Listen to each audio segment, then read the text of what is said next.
Boas-vindas a mais uma análise do nosso material. Hoje, a gente vai mergulhar de cabeça num conceito que, olha, é absolutamente vital na medicina veterinária moderna, a semiologia documental. Quem está na linha de frente da clínica sabe que o foco natural é sempre salvar vidas, né? Mas tem um outro tipo de proteção que precisa de atenção urgente, que é a profilaxia jurídica. E é exatamente isso que os dados mais recentes sobre compliance veterinário mostram pra gente. Vamos entender juntos como transformar aquelas pinhas de papel no escudo mais impenetrável da clínica. Para dar o tom da nossa conversa, tem uma máxima latina que resume tudo perfeitamente. Quod non est in actis, non est in mundo. Ou seja, o que não está no papel, simplesmente não está no mundo. O interessante é o peso que isso tem nos tribunais hoje em dia. Aos olhos da lei, não importa se aquela cirurgia foi impecável ou se o atendimento foi perfeito. Se a ação médica não tiver um registro documental rigoroso, ela simplesmente não aconteceu. É uma realidade de altíssimo risco, pessoal. O nosso plano de tratamento jurídico de hoje vai passar rápido por 5 etapas: o risco e o diagnóstico, o placebo jurídico, a metodologia 5W2H, o prontuário inatacável e, por fim, a inversão do ônus. Vamos nessa. Seção 1. O risco e o diagnóstico. O cenário regulatório e jurídico mudou de forma muito, mas muito profunda ultimamente.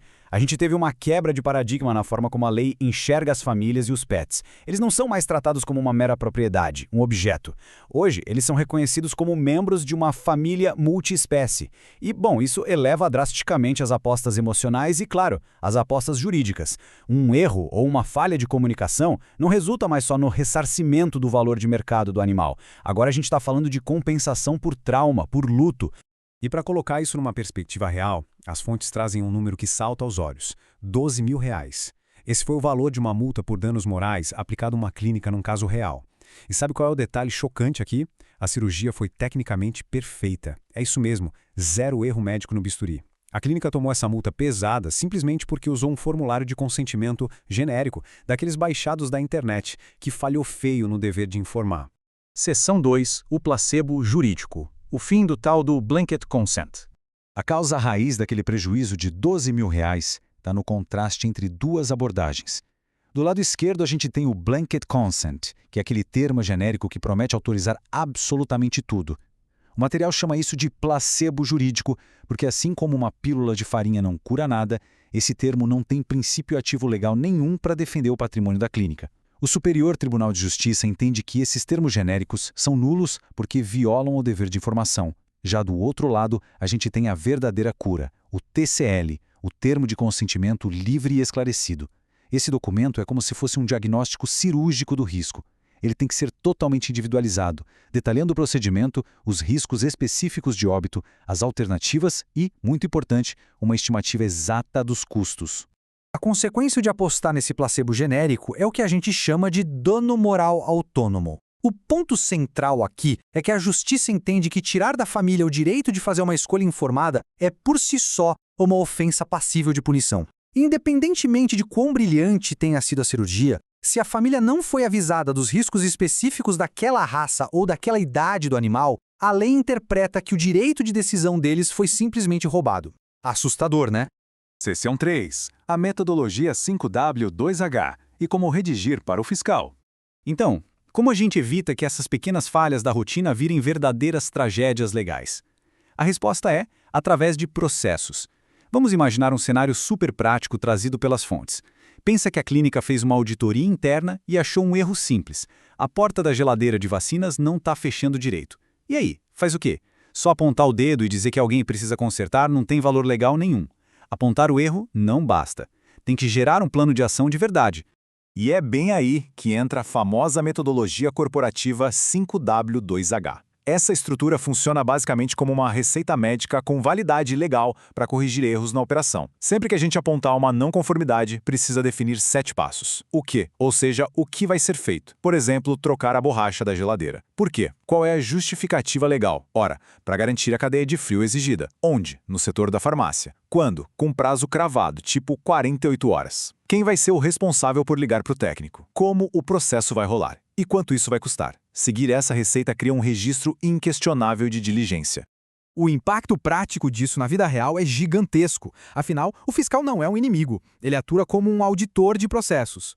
Imagina que o inspetor da vigilância sanitária entra na clínica, vê a geladeira quebrada e absolutamente nenhuma ação foi tomada. Bingo! Autuação por negligência. Mas, se ele é recebido com uma auditoria onde o problema já está mapeado e um plano 5W2H já está rodando com prazo e tudo, a conversa muda de figura completamente. Isso mostra controle. As fontes apontam que, em 90% dos casos, o que seria uma autuação punitiva com multa pesada vira só uma notificação pedagógica cooperativa. É a proatividade jogando a favor. Seção 4. O prontuário médico inatacável. Qual seria, então, o mecanismo de defesa proativo do dia a dia da clínica? A resposta é super clara: o prontuário médico. Ele não é só um bloquinho de notas, ele é literalmente o seu depoimento antecipado para o juiz. A regra de ouro da profilaxia documental é o preenchimento em tempo real. Aquele hábito de deixar para anotar tudo só no final do plantão? Pois é, essa é a brecha perfeita para as falhas legais entrarem. Se o animalzinho chegou hipotérmico e ninguém anotou na mesma hora, na prática do tribunal, para o juiz ele chegou com a temperatura de um deserto. Para garantir que esse depoimento seja perfeito, as fontes recomendam adotar um checklist prático diário para estruturar a rotina. Isso exige uma identificação minuciosa do paciente, sem deixar margem para dúvidas, uma evolução clínica em ordem estritamente cronológica, justificativas técnicas registradas sempre que um remédio humano for usado de forma off-label e, olha, importantíssimo, o registro de todas as comunicações. Rolou uma mensagem de WhatsApp ou uma ligação para a família para falar da evolução do caso? A hora e o resumo dessa conversa tem que ir para o prontuário, sem desculpas. E o processo todo culmina com um relatório de alta bem detalhado ou um termo de recuso assinado caso a família não queira seguir com o tratamento. Seção 5. A inversão do ônus. A grande armadilha jurídica. Toda essa burocracia é vital para contornar uma armadilha muito específica, a inversão do ônus da prova. Funciona assim: sob o Código de Defesa do Consumidor, o famoso CDC, a presunção não joga a favor da clínica. Num tribunal, o juiz nunca vai pedir para a família do animal provar que houve negligência. Em vez disso, o juiz vai olhar para o veterinário e dizer: doutor, prove que o senhor não errou. A clínica que tem que provar, sem sombra de dúvidas, que não cometeu erro nenhum. E adivinha qual é a única testemunha aceita nessa hora? A documentação. Sem relatórios e prontuários minuciosos, o poder de defesa vai por água abaixo na mesma hora.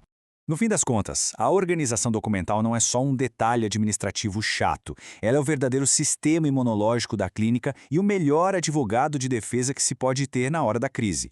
A grande reflexão que fica, depois de explorar tudo isso, é a seguinte: se a fiscalização ou um processo judicial bater na porta amanhã cedo, a documentação da clínica estaria pronta para ir a tribunal e vencer. É algo muito poderoso para se pensar, não é verdade? Muito obrigado por acompanharem essa nossa análise de hoje e a gente se vê na próxima.